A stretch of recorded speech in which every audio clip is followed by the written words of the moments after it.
ಎಲ್ರಿಗೂ ನಮಸ್ಕಾರ. ಇವತ್ತು ಹುಣ್ಣಿಮೆ ಆದ ನಂತರ ಎಲ್ಲರಿಗೂ ಯೂನಿವರ್ಸಿಂದ ಯಾವ ರೀತಿಯ ಮೆಸೇಜ್ ಕೊಡುತ್ತೆ ಅನ್ನೋದು ಇವತ್ತಿನ ರೀಡಿಂಗ್ ಆಗಿರುತ್ತೆ. ಹುಣ್ಣಿಮೆ ಆದ ನಂತರ ನಾಳೆ ಹನುಮ ಜಯಂತಿ ಇದೆ. ಹನುಮ ಜಯಂತಿ ಆದ ನಂತರ ನಮ್ಮ ಲೈಫ್ಗೆ ಏನೇನೆಲ್ಲ ಬದಲಾವಣೆ ಬರುತ್ತೆ, ಯೂನಿವರ್ಸಿಂದ ಯಾವ ರೀತಿಯ ಮೆಸೇಜ್ ಬರುತ್ತೆ ಅನ್ನೋದು ಇವತ್ತಿನ ರೀಡಿಂಗ್ ಆಗಿರುತ್ತೆ. ಯಾರ್ಯಾರಿಗೆಲ್ಲ ರೆಸ್ಯುನೇಟ್ ಆಗುತ್ತೋ ಈ ವಿಡಿಯೋ ನೋಡ್ಬೋದು. ರೆಸ್ಯುನೇಟ್ ಆಗಲಿಲ್ಲ ಅಂದರೆ ಸ್ಕಿಪ್ ಕೂಡ ಮಾಡ್ಬೋದು. ಈ ವಿಡಿಯೋ ಹುಣ್ಣಿಮೆಯ ನಂತರದ ಒಂದು ಚೇಂಜಸ್ಸು, ನಿಮ್ಮಲ್ಲಿ ಏನು ಚೇಂಜಸ್ ಬದಲಾವಣೆ ಆಗುತ್ತೆ, ನಮ್ಮ ಲೈಫಿಗೆ ಏನು ಬರುತ್ತೆ ಅನ್ನೋ ಒಂದು ರೀಡಿಂಗ್ ಇದಾಗಿರುತ್ತೆ. ನನಗೆ ತುಂಬ ಖುಷಿಯಾದಂಥದ್ದು, ನೀವು ಎನರ್ಜಿನ ತುಂಬ ಚೆನ್ನಾಗಿ ರಿಸೀವ್ ಮಾಡ್ಕೊತಾ ಇದ್ದೀರಾ. ನನಗೆ ಕಮೆಂಟ್ ಮುಖಾಂತರ 11 ಅಂತ ತೋರಿಸ್ತಿದ್ದೀರಾ. ಖಂಡಿತ ಅದು ಪಾಸಿಟಿವು. ಯೂನಿವರ್ಸ್ ನಿಮಗೆ ಖಂಡಿತ ಒಳ್ಳೇದು ಮಾಡೇ ಮಾಡುತ್ತೆ ಅನ್ನೋ ಒಂದು ಸಿಗ್ನೇಚರ್ ಕೂಡ ಅದಾಗಿರುತ್ತೆ. ಇವತ್ತು ಕೂಡ ನಿಮ್ಗೆ ಈ ಒಂದು ರೀಡಿಂಗ್ನ ಎನರ್ಜಿ ರಿಸೀವ್ ಮಾಡೋಕ್ಕೆ ಕಾಮೆಂಟಲ್ಲಿ 11 ಅಂದ್ಬಿಟ್ಟು ಕಮೆಂಟ್ ಮಾಡಿ ಎನರ್ಜಿನ ರಿಸೀವ್ ಮಾಡ್ಕೊಬೋದು. ಈ ಹುಣ್ಣಿಮೆಯ ನಂತರ ಯೂನಿವರ್ಸಿಂದ ಯಾವ ಮೆಸೇಜು ನಿಮಗೆ ಸಿಗ್ತಾ ಇದೆ ಲೈಫ್ಗೆ ಅನ್ನಂತ ನೋಡೋಣ.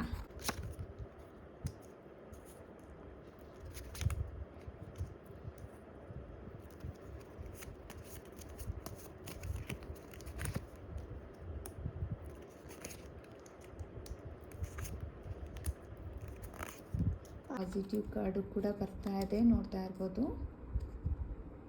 ಓಕೆ, ಈ ಹುಣ್ಣಿಮೆ ಆದ ನಂತರ ಯಾರ್ಯಾರ ಲೈಫಲ್ಲಿ ಏನೇನು ಚೇಂಜಸ್ ಆಗ್ತಿದೆ, ಏನೆಲ್ಲ ಬದಲಾವಣೆ ಆಗ್ತಾ ಇದೆ ಅನ್ನೋದು ನಾನು ಇವತ್ತು ರೀಡಿಂಗ್ ಮಾಡ್ತೀನಿ. ಈ ಹುಣ್ಣಿಮೆಯ ನಂತರ ನಿಮಗೆ ಕ್ವೀನ್ ಆಫ್ ಕಪ್ಸ್ ಬಂದಿದೆ. ಫಸ್ಟ್ನೇ ಕಾರ್ಡೆ ಕ್ವೀನ್ ಆಫ್ ಕಪ್ಸ್ ಬಂದಿರೋದ್ರಿಂದ ಫೀಲಿಂಗ್ಸು ತುಂಬಾ ಜಾಸ್ತಿ ಆಗ್ತಿದೆ ಅಂತಲೇ ಹೇಳ್ಬೋದು. ನಿಮ್ಮ ಹೃದಯದ ಮಾತು ನೀವು ಕೇಳಿದ್ರೆ ಸ್ಟ್ರಾಂಗ್ ಆಗ್ತೀರಾ ಅಂತ ನಾನು ಹೇಳಲಿಕ್ಕೆ ಬಯಸ್ತೀನಿ. ನಿಮ್ಮ ಮಾತನ್ನು ನೀವು ಕೇಳಿ ಅಂತಲೇ ನಾನು ಹೇಳ್ತೀನಿ. ಮತ್ತು ನೀವು ತುಂಬಾ ಡೌಟ್ ಪಡ್ತಾ ಇದ್ದೀರಾ, ಓವರ್ ಥಿಂಕಿಂಗ್ ಮಾಡ್ತಾ ಇದ್ದೀರಾ ಅಂತ ಈ ಎರಡನೇ ಕಾರ್ಡ್ ತೋರಿಸ್ತಾ ಇದೆ. ನೋಡ್ಬೋದು, ನೀವು ತುಂಬಾ ಡೌಟು, ಓವರ್ ಥಿಂಕ್ ಮಾಡ್ತಾ ಇದ್ದೀರಾ. ಖಂಡಿತ ಅದನ್ನು ಮಾಡಬೇಡಿ. ನಿಮ್ಮ ಮನಸ್ಸಿನ ಮಾತನ್ನು ನೀವು ಕೇಳಿದ್ರೆ ಖಂಡಿತ ಮುಂದೆ ಬರ್ತೀರಾ ಅಂತಲೇ ಹೇಳ್ತಿದೆ. ನಂತರದಲ್ಲಿ ಲವ್ ಮತ್ತು ರಿಲೇಷನ್ಶಿಪ್ ಎನರ್ಜಿ ಸ್ಟ್ರಾಂಗಾಗಿ ಬರ್ತಾ ಇದೆ. ಯಾರಿಗಾದ್ರೂ ಒಂದು ಹೊಸ ಬಿಗಿನಿಂಗ್ ಲವ್ ಸ್ಟಾರ್ಟ್ ಆಗ್ಬೋದು, ಒಳ್ಳೆ ಲವರ್ ಸಿಗ್ಬೋದು. ನಂತರದಲ್ಲಿ ಹೋಲ್ಡ್ ಏನಾದರೂ ಕನೆಕ್ಷನ್ ಇದ್ದರೆ ಮತ್ತೆ ಸ್ಟ್ರಾಂಗ್ ಆಗುತ್ತೆ ಅಂತ ಕೂಡ ಹೇಳ್ತಾ ಇದ್ದೀನಿ. ನಂತರದಲ್ಲಿ ಈ ವೀಲ್ ಆಫ್ ಫಾರ್ಚೂನ್ ತೋರಿಸ್ತಾ ಇದೆ. ಇದು ಬಂದ್ಬಿಟ್ಟು ಲೈಫಲ್ಲಿ ಒಂದು ಬಿಗ್ ಚೇಂಜಸ್ನ ತೋರಿಸ್ತಿದೆ. ನಿಮಗೆ ಒಳ್ಳೆ ಅವಕಾಶಗಳು ಬರುತ್ತೆ ನಿಮ್ಮ ಲೈಫಲ್ಲಿ. ನೀವು ಬಿಗ್ ಚೇಂಜಸ್ ಅನ್ನೋದನ್ನು ನೀವು ಕಾಣ್ತೀರಾ. ಒಳ್ಳೆ ಅವಕಾಶಗಳನ್ನ ಕಾಣ್ಬೋದು.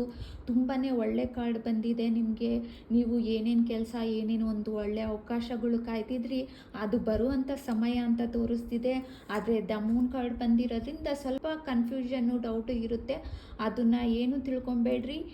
ನಿಮ್ಮ ಗಟ್ ಫೀಲಿಂಗ್ಸ್ ನಂಬಿ ಅಂತ ನಾನು ಹೇಳಲಿಕ್ಕೆ ಇಷ್ಟಪಡ್ತೀನಿ. ಕೊನೆಯದಾಗಿ ನೀವು ಬಿಗಿನಿಂಗ್ ಮತ್ತು ಕ್ಲಾರಿಟಿ ಸಿಗುವಂಥ ಸಮಯ ಅಂತ ಎಸ್ ಆಫ್ ಥಾಟ್ಸ್ ಹೇಳ್ತಾ ಇದೆ. ಹಾಗಾಗಿ ನಿಮಗೆ ಒಳ್ಳೆಯದಂತೂ ಖಂಡಿತ ಆಗ್ತಾ ಇದೆ. ಕ್ಲಾರಿಟಿ ಕೊಡೋ ಸಮಯ ಇದು. ಲೈಫು ಸ್ಲೋ ಆಗಿ ಬೆಟರಾಗಿ ಆಗುತ್ತೆ ಅನ್ನೋದು ಈ ಒಂದು ರೀಡಿಂಗಲ್ಲಿ ತೋರಿಸುತ್ತೆ. ಈ ಒಂದು ವಿಡಿಯೋ ಇಷ್ಟ ಆಗಿದ್ದರೆ ಲೈಕ್ ಮಾಡಿ, ಶೇರ್ ಮಾಡಿ. Thank you.